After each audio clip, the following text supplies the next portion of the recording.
గురుగారు ఇప్పుడు సరే అందరూ ముహూర్తాలు పెడుతుంటారు. ఏదేదో చేస్తున్నారు సరే అనుకుందాం.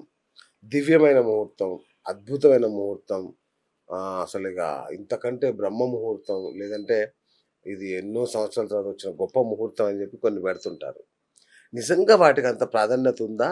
వాటి వల్ల ఆ వధూవరుల జీవితంలో గాని, వాళ్ళ కుటుంబాల్లో గాని ఏమన్నా మంచి మార్పులు జరిగే అవకాశం ఉందా? ఖచ్చితంగా ఉంటదండి. ఓకే. ముహూర్తం అనేటువంటిది ఖచ్చితంగా ప్రభావితం చేస్తుంది. ఓకే. ఒక ముహూర్తం అనంగానే చాలా వరకు ఏమనుకుంటారంటే, ఇప్పుడు ఏదో ఒక కార్యక్రమం పెట్టుకున్నాము. ఆ కార్యక్రమం అయిపోతే చాలు అని అనుకుంటారు. అవును. కాదు. ముహూర్త నిర్ణయాలు దశ భవేహు అంటారు. ఒక ముహూర్తము 10 అంశాల మీద ప్రభావితం చేస్తుంది. ఓకే. ఆయుష్ మీద చేస్తుంది, ఆరోగ్యం మీద చేస్తుంది, సంపద మీద చేస్తుంది, సౌభాగ్యం మీద చేస్తుంది, సంతానం మీద చేస్తుంది, మోక్షం మీద చేస్తుంది. ఇట్లా చాలా రకాల 10 అంశాల మీద చేస్తుంటుంది. ఓకే. మీరు న్యూస్‌లలో కూడా వింటూ ఉంటారు.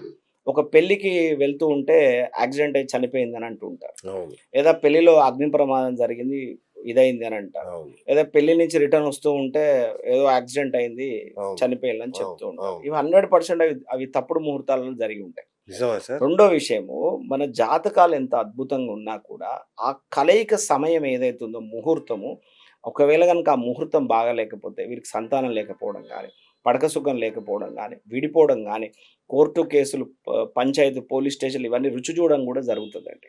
ఒక హ్మ్. ముహూర్తం అంటే ఈజీగా అందరికి అర్థమయ్యే భాషలో చెప్తున్నాను. ఆ! అంటే నేను జ్యోతిష్యపరమైన పాయింట్స్ నేను చెప్పుకుంటూ పోయాననుకోండి, అవును. నార్మల్ వాళ్ళకి రిసీవింగ్ కష్టమవుతది. అవును. సో, మీకు కరెక్ట్. ఈజీగా అసలు ముహూర్తం అంటే ఏంటనేది జనరలైజ్డ్ చెప్తాను. హ్మ్. మీరు ఇవాళ నన్ను ఇంటర్వ్యూకి రమ్మన్నారు. నేను చాలా రోజుల నుంచి అలాగే అవును.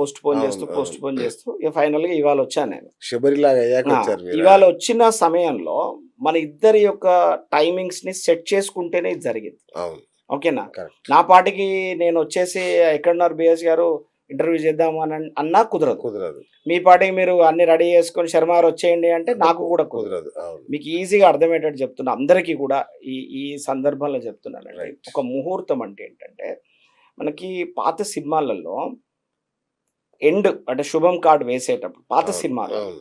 అంటే పౌరాణికమైన సినిమాలలో ఇక్కడ వధూవరులు కళ్యాణం అవుతుంటే పైనుంచి కిరీటాలు పెట్టుకొని దేవతలు ఇట్లా పూలు వేస్తూ ఉంటారు. అవునవును. అవును. ఓకేనా? వాస్తవం చెప్పాలంటే అవి గ్రహాలు. ఓహ్! వాళ్ళు దేవుళ్ళు గాదు. వాళ్ళు గ్రహాలు. అబ్బబ్బబ్బబ్బా! సూపర్. ఆ! గ్రహాల యొక్క ఫ్రీ టైమ్ మనకు ముహూర్తం. హ్మ్. నేనొక షాప్ ఓపెనింగ్ పెట్టుకున్నానండి. నేను ఫస్ట్ ఏం చేస్తానంటే నా లోకల్ కార్పొరేటర్‌కి చెప్తాను. నేను షాప్ ఓపెన్ చేస్తున్నానండి. మీరు అందుబాటులోనే ఉన్నారు గదా! ఆ! పెట్టుకోండి అందుబాటులో ఉన్నా అంటాడు. తర్వాత నేను నెక్స్ట్ ఏం చేస్తాను, మా లోకల్ ఎమ్మెల్యే గారికి చెప్తాను. ఓకేనా? హ్మ్. ఆయన టైం తీసుకుంటాను. తనతో పాటుగా ఇంకెవరైనా చీఫ్ గెస్ట్‌లు వస్తున్నారో, ఓ ఫిల్మ్ హ్మ్. స్టార్ వస్తున్నాడో నేను వాళ్ళది గూడా తీసుకుంటాను. ఓకే. ఈ ముగ్గురిది ఒక లైనప్ చేసుకుంటాను. చేసుకొని నేను ఓపెన్ చేయడానికి ప్రయత్నం చేస్తాను. హ్మ్. అంతే గదా! అవును. ఎవరైనా నేనని గాదు. మీకు ఈజీగా అర్థమయ్యే భాషలో చెప్తున్నాను. ఎవరైనా గూడా అలాగే చేయాలి కదా! సో, కార్యకారకుడైన రవి అంటే సూర్యుడు ఏం చేస్తాడట అంటే, ఏ పని మీరు పెట్టుకుంటే కూడా, ఆ పని మొత్తానికి ఆర్గనైజ్ చేసేవాడు రవి. ఓకే. సో, రవి అనే బలం ఉంటే, ఏ ముహూర్తానికైనా అది గృహప్రవేశం, శంకుస్థాపన, ప్రతిష్ఠ, వివాహము, ఏదైనా గాని, ఆహ్, ఆ ముహూర్త నిర్ణయం చేసిన సమయానికి రవి అంతా మేనేజ్‌మెంట్ చేస్తూ ఉంటాడు. ఓకే. పైసలు కావాలన్నా ఏర్పాటు చేస్తాడు. మంది కావాలన్నా ఏర్పాటు చేస్తాడు. ఫంక్షన్ హాల్‌లో దొరకబట్టేటిస్తాడు. ఆయన ఇస్తాడు. హ్మ్. దొరకబట్టిస్తాడు అంతే హ్మ్. ఇగ అది. కార్యకారకుడు అతను. అదే విధంగా మనం ఏ పని చేసినా కూడా కోరుకునేది ఏంటిదో తెలుసా అండి? గౌరవ మర్యాదలు, వంశవృద్ధి కోరుకుంటాం. అవును. ఏది చేసినా కూడా. అంతే. అంతే. మీరు కరెక్ట్. బ్రహ్మాండంగా ఇల్లు కట్టుకున్నారంటే దేనికి కట్టుకున్నారండి? సుఖపడడానికి కట్టుకున్నారు. సుఖపడ్డాడు. అవును. ఇంకే దేనికి కట్టుకున్నారు? మీ గౌరవ మర్యాదలు పెరగడం కోసం కట్టుకున్నారు. అంతేగా. కొన్ని సార్లు ఉంటది. 2,00,00,000, 3,00,00,000 పెట్టి కార్లు కొంటారు. ఓకేనా? రథాలనుకోండి. అవును. రథాలను బట్టి ఆ రథాల్లో వెళ్ళేటువంటి వాడికి కూడా గౌరవ మర్యాదలు దొరుకుతాయి. అంతేగా. అవునా కాదా? అవును. పురాణాల్లో చెప్తారు కదా! ఈ రథం పలానా ఆహ్, నడిపిండు అని చెప్పి. అవును. అర్జునుడికి రథం అంటే ఎవరు? కృష్ణుడు నడిపాడు. కృష్ణుడున్నాడు. అలా నడపడం వల్లనే యోగ్యతొచ్చింది. రైట్. సో, అవును. అవునా కరెక్ట్. కాదా? కరెక్ట్. సో, గౌరవము, ప్రెస్టీజ్ అనుకోండి, సోషల్ స్టేటస్ అనుకోండి, వాటి పేర్లు ఏదైనా పెట్టుకోండి. రైట్. సో, అది కావాలి. రెండోదేముండాలి? పుత్ర సంతానం కావాలి. హ్మ్. మన వంశాన్ని ముందుకు తీసుకుపోయేటోడు కావాలి. అవును. సో, గురువు యోగ్యకారకుడు. సో, ఆ ముహూర్తానికి గురువు బావుండాలి. హ్మ్. ఓకేనా? అదే విధంగా సౌఖ్యకారకుడు. సంతోషం, సుఖంతోటుండాలి. ఓకే. శుక్రుడు బావుండాలి. ఈ వీటితో పాటుగా వేరే వాళ్ళు మనల్ని ఖరాబ్ చేయొద్దు. హ్మ్. అంటే ఏంటి? పాపగ్రహాలుంటాయి 2. ఒకటి కుజుడు, 2 శని. ఓకే. వీళ్ళిద్దరూ మనల్ని ఇబ్బంది పెట్టొద్దు. ఓకే. వాళ్ళేమో కామ్‌గుండాలి. వీళ్ళేమో యాక్టివ్‌గుండాలి. రైట్. కరెక్ట్‌గా ఈజీగా అర్థమయ్యేటట్టు చెప్తున్నా మళ్ళొకసారి. ముహూర్తం అంటే వాళ్ళ ఫ్రీ టైమే మనకు ముహూర్తము. ఓకే. మనం ఇక్కడ పెళ్లి చేస్తూ ఉంటే పైనుంచి బృహస్పతి బ్రహ్మాండమైనటువంటి ఫ్రీ టైంలో ఉండి తను చాలా మంచి ఎంజాయ్ మూడ్‌లో ఉండి తను చాలా హ్యాపీ మూడ్‌లో ఉండి మనల్ని బ్లెస్ చేస్తాడు. ఓకే. మన గ్రహ సమయాలని ఉంటాయండి. గ్రహ సమయాలని. హ్మ్. రావణాసుడు రాసాడు దీన్ని. మన రావణ బ్రహ్మ. ఓకే. ఆయన ఆ! మహా గొప్ప జ్యోతిష్యుడు. ఓకే. ఇప్పుడు అవును. చాలా అవును. వరకు జ్యోతిష్యంలో ఉన్న ముఖ్యమైన సూత్రాలు రావణాసుడు రచించినవే. అబ్బా! ఒక రకంగా చెప్పాలంటే ప్రతి జ్యోతిష్యుడు కూడా రావణాసుడు ఒక ఆరాధ్య దైవమే. అవునా? దాంట్లో తప్పేం లేదు అందులో. నేనొకటి విన్నాను. ఆ! రామరావణ యుద్ధానికి ముహూర్తం గూడా రావణుడే పెట్టాడంట. రావణుడే పెట్టాడు. రాముడు ర పంపించాడంట రాముడు లక్ష్మణుడిని. పంపించాడు. రాముడు ఏం చేశాడంటే, ఎక్కడికో నేను మళ్ళా అయోధ్యకో, ఇంకెక్కడికో నేను దూతని పంపించి ముహూర్తం పెట్టించేంత సమయం నాకు లేదు. ఈ పక్షం రోజులలో యుద్ధానికి మనం సంసిద్ధం కావాలి. ఈ పక్షం రోజులలో ఏ రోజు యుద్ధం ఏ రోజు యుద్ధం ప్రారంభించాలి, చెప్పేవారు లేరిక్కడ అంటే విభీషణుడు చెప్తాడు. అన్నయ్య గారు అద్భుతమైనటువంటి పెడతారంటే నాకు కూడా తెలుసు. నేను కూడా విన్నాను రావణుడి గురించి. అద్భుతమైన జ్యోతిష పండితుడు.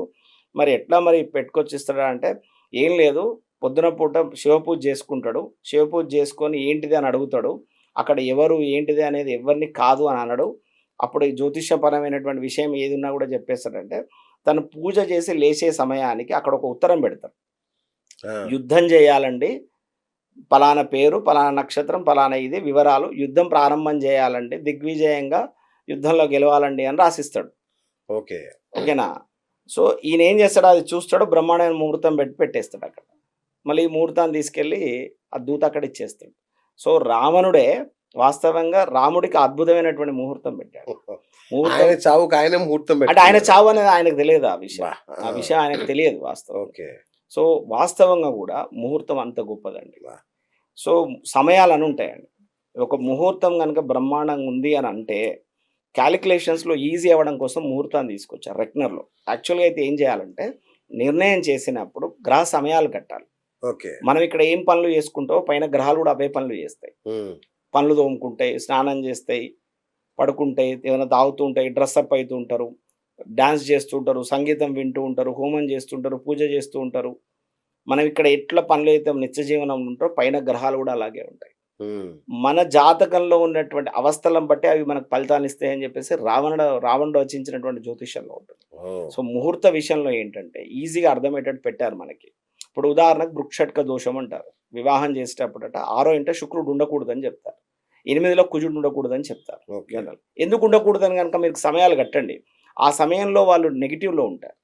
అచ్చచ్చా! సో, కాబట్టి వాళ్ళు చికాకు మీద, కోపం మీద ఉంటే మనం వాళ్ళని కదిలియడం ఎందుకు? ఓకే. ఏం ఓకే. లేదు అందులో. కదిలియడం ఎందుకు? వాళ్ళు తిడతారు అనవసరంగా మనల్ని. అవసరమా? వాళ్ళు ఓకే. మంచి మూడ్‌లో ఉన్నప్పుడు లేదా సైలెంట్‌గా ఉన్నప్పుడు మనం కార్యక్రమం చేసుకుందాం. హ్మ్. మనల్ని ఎవరు బ్లెస్ చేస్తారో ఆ బ్లెస్ చేసే టైమింగ్స్‌లలో వాళ్ళని పోయి కలిసొద్దాం. వావ్! కరెక్ట్. ముహూర్తం అంటే అంతే అండి. అబ్బా! సో, గ్రహాలు మనకు ఫ్రీ టైమ్ ఉండి వాళ్ళు మనల్ని బ్లెస్ చేస్తారు. కార్యకారకుడు రవిని బాగా పెట్టి ముహూర్తం పెట్టండి. మీ హ్మ్. కార్యక్రమం దిగ్విజయంగా అయిపోతది. రైట్. గురుడిని పెట్టండి ఆ! వంశవృద్ధి కలుగుతది. ఓకే. శుక్రుడిని పెట్టండి దానివల్ల మీరు సుఖపడతారు, సంతోషపడగలుగుతారు. రైట్. అంతే. రైట్. ముహూర్త దోషాల్ని హ్మ్. నివారించొచ్చా? ముహూర్త దోషాలంటూ ఉంటాయా? వాటికేమన్నా పరిహారాలు చెప్తారా? అయితే ముహూర్త దోషాలు అనే అంశం ఏందంటే కొంచెం హ్మ్. పెద్ద టాపిక్ అండి. హ్మ్. చిన్నగా చేసి చిన్నగా చెప్పే చెప్పండి. ప్రయత్నం యాహ్! ప్లీజ్. చేస్తాను. ఆ! అయితే ఒక్కొక్క దానికి ముహూర్తంకి రకరకాల దోషాలుంటాయి. అవును. ఇప్పుడు ఒకే దానికి అన్నీ కలిపి ఒకటే చెప్పడానికి అవకాశం ఉండదు. హ్మ్. ఇప్పుడు జరము అనంగానే పారాసిటమాల్ ఏసేద్దామండి అంటే సరిపోదు. అవును. చాలా రకాల జరాలుంటాయి గదా! అవును. టైఫాయిడ్ ఉంటది, మలేరియా ఉంటది, డెంగ్యూ ఉంటది, స్వైన్ ఫ్లూ ఉంటది. రకరకాల జరాలుంటాయి. అవును. అలాగే ముహూర్తాలకు గూడా అండి రకరకాల దోషాలకి రకరకాల నివారణ పద్ధతులుంటాయి. హ్మ్. సో, ముఖ్యంగా చెప్పేదేంటంటే తారాబలంలో ఏదైనా దోషం ఉందనుకోండి, హ్మ్. ఆకుకూర గాని, బెల్లం గాని, ఉప్పు గాని దానం ఇచ్చి కార్యక్రమం చేసుకోమని చెప్తారు. ఓకే. ఒకవేళ వివాహ ముహూర్తంలో దోషం ఉందనుకోండి, హ్మ్. వివాహ విషయంలో చాలామంది ఏమనుకుంటారంటే ముహూర్త దోషం ఒకటేనే అనుకుంటారు. కాదండి. హ్మ్. క్రియాదోషం ఉంటది. మంత్రదోషం ఉంటది. మీకు అర్థమయ్యేటట్టు చెప్తానండి. ఒక పందిరి వేస్తాం గదా! ఇప్పుడు పందిర్లు లేవనుకోండి. ఇప్పుడు అంతా డెకరేషన్, ఫంక్షన్ హాల్స్ అంతే అయిపోయాయి గదా! కాబట్టి అవును. పందిరి లేదు. ఓకేనా? సో, పందిరి వేసేయడానికి ఒక ప్రామాణికం ఉంటది. హ్మ్. తలంబ్రాల బియ్యం కలపడానికి ఒక ప్రామాణికం ఉంటది. అవును. సో, ప్రతి దానికి ఒక ప్రామాణికం ఉంటది. ఎవరు పడితే వాళ్ళొచ్చి బాషింగం కట్టకూడదు. ఓకే. బాషింగం కట్టడానికి కూడా ఒక ఇది ఉంటుంది. బాబోయ్! ఆ! ఓకేనా? సో, రెండోది ఇప్పుడు ఫ్రెండ్స్ ఉంటారు. అబ్బాయి తరఫు ఫ్రెండ్స్ ఉంటారు. అమ్మాయి తరఫు ఫ్రెండ్స్ ఉంటారు. మండపంలో సంవత్సర సూత్కులు ఉండకూడదు. ఓహ్! సంవత్సర సూత్కులు ఉండకూడదు. ఇదొక నియమం ఉంది. ఇది పెళ్లి పెళ్లి సమయంలోనా? సమయంలో మండపంలో ఉంటారు కదా ఆ! అందరం. ఆ! ఆ! అందులో అందులో సంవత్సర సూత్కులు ఉండకూడదు. ప్రేక్షకుల్లోనా? మండపం మధ్యలో? ప్రేక్షకులు ఇక్కడ మండపంలో, మెయిన్ మండపంలో, మెయిన్ మండపంలో. Main okay. మండపంలో. రైట్. ఓకేనా? ఆ! తర్వాత మెన్సెస్ సైకిల్ ఉన్న వాళ్ళు ఉండకూడదు. ఆ! ఆ! గర్భవతులు ఉండకూడదు. ఓకే. ఓకేనా? ఇలా భర్తను విడిచిపెట్టిన వాళ్ళు ఉండొద్దు. ఆ! అంటే వితంతువులు ఉండకూడదు. భర్తను విడిచిపెట్టినటువంటి వాళ్ళు ఉండకూడదు. సంతానం లేనటువంటి వాళ్ళు ఉండకూడదు. ఇలాంటి చాలా విషయాలున్నాయి. రెండోది అయ్యగారు మంత్రాలు చదువుతున్నాడు. ఇది కొంచెం చెప్తే కొంచెం యాహ్! ప్లీజ్. బాగుండదు. ప్లీజ్. బట్ అయినా చెప్తున్నా. చెప్పండి. చెప్పండి. మాట్లాడేటప్పుడు ఆ తుప్పిర్లు పడతాయి. అవును. మీరు ఏం చేసినా దాన్ని ఆపలేరండి. ఆపలేము. అవును. ఆపలేరు. ఆ హ్మ్. తుంపుర్లు ఖచ్చితంగా పడతాయండి. అక్కడున్న పదార్థాల మీద పడతాయి. అమ్మయ్య! ఏం చేయలేం దానికి. ఆ! ఇలాంటి ఎన్నో రకాల దోషాలుంటాయండి ఒక వివాహానికి సంబంధించి. అబ్బా! అందుకోసం ఏం చెప్పారు మన వాళ్ళంటే, మంత్రాలు తప్పు చదువుతాడు. మంత్రాలు తప్పు చదువుతాడు. అవును. అవును. ఎక్కడో దగ్గర ఒక పొల్లు పోతది. దొర్లుతా అర్థమే ఉంటాయి. అవును. మారిపోతది. అవునవును. అర్థమే మారిపోతది. సో, క్రియాదోషం ఉంటది. మంత్రదోషం ఉంటది. పదార్థ దోషం గూడా ఉంటది. ఇప్పుడు ఆ తలంబ్రాలు పోసేటప్పుడు అందరొచ్చి జమేసి దాన్ని అవును. ఊరుకుంటా దాన్ని అవును. తలంబ్రాలు పోస్తూ ఉంటారు.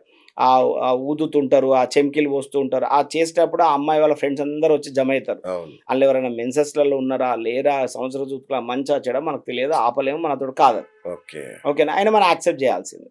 సో, దీనికి పరిహారంలో ఏం చెప్తారంటే, పెళ్ళైన తర్వాత ఏదైనా ఒక దేవతా కళ్యాణం చేసుకోమని చెప్తారు. అచ్చా!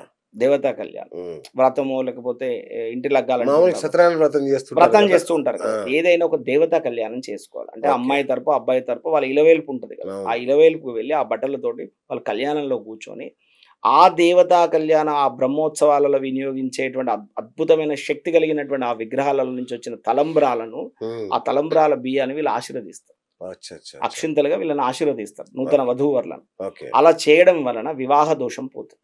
వివాహంలో జరిగినటువంటి క్రియాదోషం పోతుంది. మంత్రదోషం పోతుంది. అప్పుడు వీళ్ళు చల్లగా ఉంటారు. ఆ ఆశీర్వచనం వల్ల వీళ్ళు బావుంటారు. ఓకే. దాని తర్వాతనే గర్భాధాన ముహూర్తం పెట్టుకోవాలి. అంటే హ్మ్. దాని తర్వాతనే భార్యాభర్తలు కలవాలి. ఓకే. ఫస్ట్ ఎయిడ్ ముహూర్తం ఎప్పుడు పెట్టాలంటే, వివాహం అయిన తర్వాత మీరు వ్రతాలు, పూజలు ఏమేం చేసుకుంటారో ఆచరించి, దేవతా కళ్యాణం కూడా ఆచరించిన తర్వాతనే గర్భాధాన ముహూర్తం పెట్టుకోవాలి.